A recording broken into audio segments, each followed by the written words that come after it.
As you saw there, Pope Francis is in America, and Pope Francis just used his speech at the White House welcoming ceremony to call for urgent action on climate change.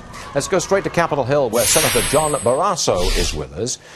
Senator, I'm sure you saw the Pope's speech there. Were you as surprised as I was that he became so political and that the speech was so dominated by this urge to do something about climate change? We were all shocked listening to it and watching it. And you?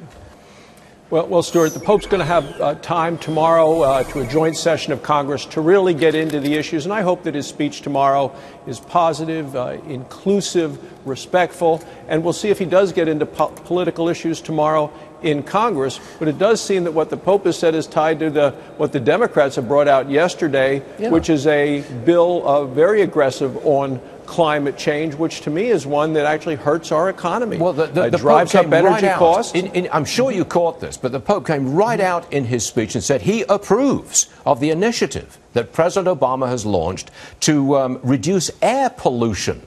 Right there, he was confusing carbon emissions with air pollution, like smog, for heaven's sake. I mean, I was so surprised at this. You're going to be in the chamber tomorrow listening to him, and you think he's going to be even-handed on this? Well, we'll see what the Pope says tomorrow. My concern is with the Democrat proposals, which actually cost us jobs in the country, hurt our economy, make energy more expensive, and I don't know that it's a good idea to do that. I'm not going to vote for those sorts of things. I want reliable energy, and what the Democrats are proposing with all the renewable energy, and let's face it, we want to make energy as clean as we can, as fast as we can, in ways that don't raise costs for American families. But there is a gap between reliable energy and renewable energy. Can you be a good Catholic? Can you be a good Christian if you oppose President Obama on climate change and you oppose what the Pope just said about climate change? Can you still be a good Christian? Well, the Pope is infallible. He speaks for the Lord when it comes to matters of faith, of morality, but not on issues of economics or the environment.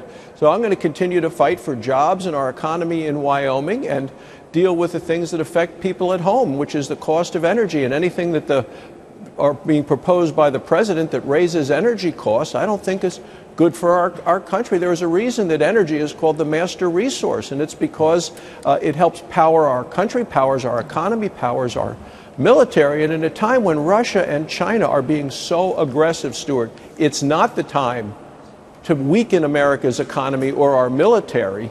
And I can't imagine Russia or China doing the sort of things that President Obama is proposing to put a shackle on our own economy. I just wish the Pope had mentioned at least the tens of thousands of Christians slaughtered and persecuted across North Africa, but there was no mention of that. Senator John Barrasso, we do appreciate you being with us today. I know you're very busy. Thanks for taking the time to be with us, sir. Appreciate it. Thanks for having me, Stuart.